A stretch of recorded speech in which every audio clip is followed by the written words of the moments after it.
Welcome to the Payout Playbook, your go-to show for all things college football betting. I'm your host, Michael Jascott, aka Mikey Pick'em, and today we're breaking down the biggest matchups and betting opportunities for Week 3. If you're looking to get an edge in the sports book or you just want to stay informed, you've come to the right place. On today's episode, we'll cover top picks against the spread and some over-unders as well. We'll also look at how we did last week. So far this season, we are 10-5 against the spread and with over-unders. Last week, there were some bets made on the show, and this is how we did. We had the Virginia North Carolina State over 54. That's a win. Baylor SMU. Ooh, man. SMU. What happened at the end of that game? I had them minus 2.5, and they ended up losing. USF Florida. USF was one of the big underdogs we talked about. Not that I took them to win outright, but I took them with the 18.5 or 17.5, whatever it was at the close. Texas State and Texas San Antonio. Texas State Bobcats won. Houston minus 14 over Rice won that. Lost to Michigan, Oklahoma over. And then the Georgia Southern and USC game, USC minus 29. That was a listener's question, actually. We won that one. And UCLA and UNLV. Look at the win for the Rebels. Calandria again. Fantastic. So 10-5 on the season. Let's kick things off with our pick of the week. It's those pesky Oregon Ducks versus the Northwestern Wildcats. Oregon favored by 27.5, and I got this picking early to get the best spread available. Listen, after a 69-3 demolition of Oklahoma State and Eugene, Oregon this past weekend, the Ducks head to Evanston, Illinois. No S on that. The Ducks love to run the ball, and they distribute among a variety of running backs, including Noah Whittingham and Jaden Lamar. Both are averaging, over 11 yards a rush, and their success lies in versatility and red zone execution. They had a 64% third down conversion rate against the Cowpokes, and 9 different players scored against Oklahoma State for a total of 631 yards. In their last 7 games with a spread of 14 or more, favored of 14 by 14 or more, the Ducks are 6-1 against spread dating back to last season. Quarterback Dante Moore has a 77% completion percentage, 6 touchdowns and no picks through 2 games. And on the other hand, Northwestern lost to Tulane 23-3 in Week 1, and then they beat Western Illinois 42-7. Their quarterback is Preston Stone. He's pretty good, but he threw 4 picks against Tulane, and the Wildcats have a -5 turnover margin.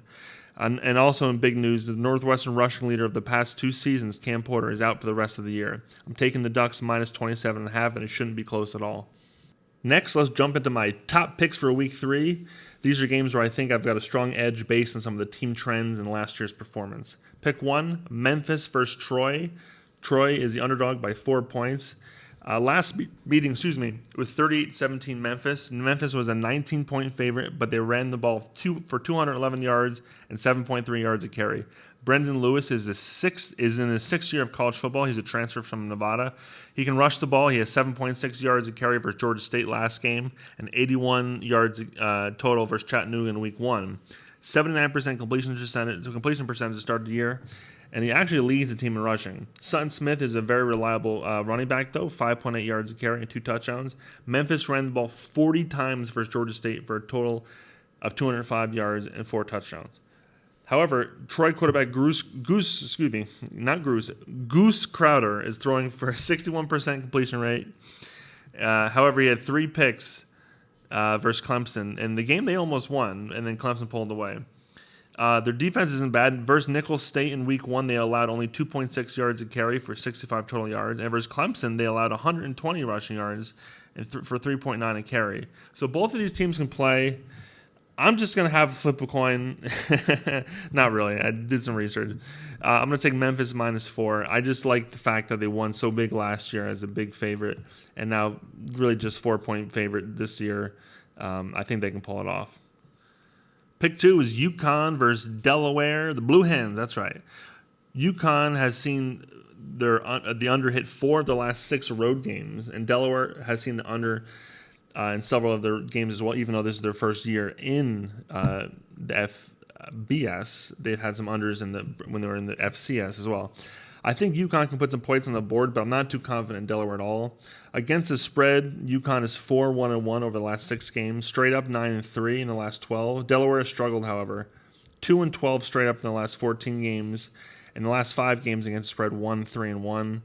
I'm just going to have to go with the better team, but I'm not going to go with UConn minus 10. I'm going to go.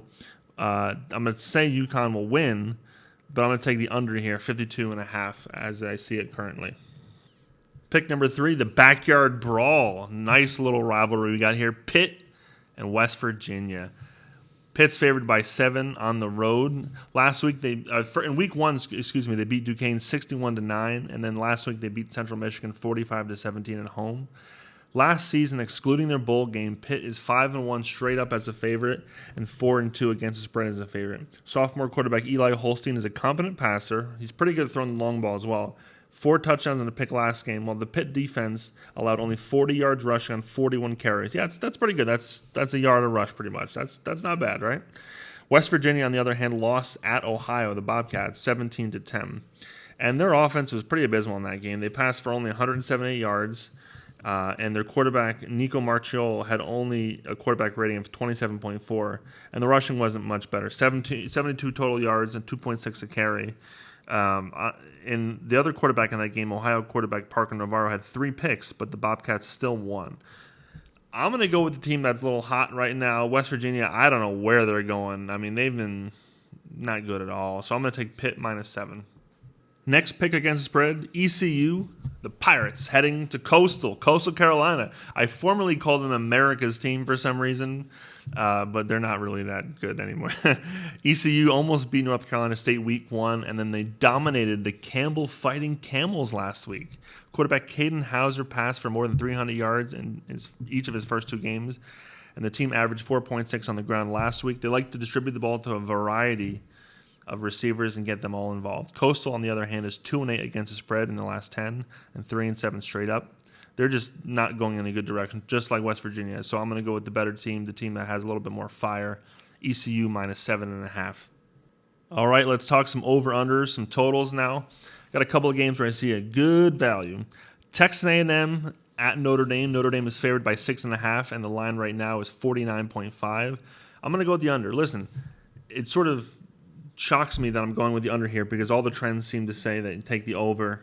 But there's just something about it that I don't see a lot of points being scored. I think it's going to be a grinder of a game. So, listen, Notre Dame is 7-3 over-under, or I should say hit the over 7 in the last 10 games. 8-2 against the spread in the last 10. Meanwhile, Texas A&M is 2-8 against the spread in their last 10 games. I feel the under here. Last time they met in 2024, the game ended 23-13.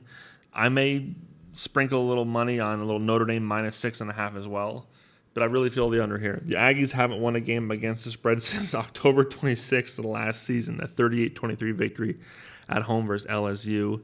So I don't know really how good Texas A&M is, but I'm not going to worry about that this time. I'm going to take the under and possibly Notre Dame minus 6.5.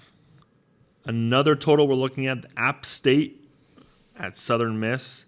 56 is the over-under line right now.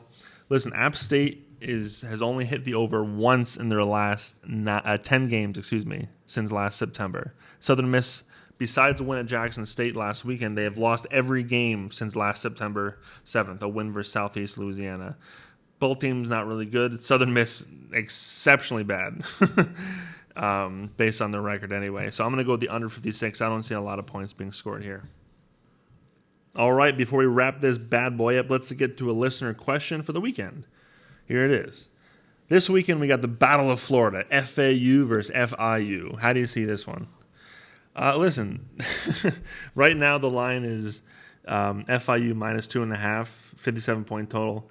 Not a lot to be said here. Listen, Western Kentucky transfer Caden Veltkamp is now the quarterback at Florida Atlantic. And last season, he had 25 touchdowns and 10 picks. He's 6'6", 236. He's a big guy. He's a transfer from Western Kentucky, like I said.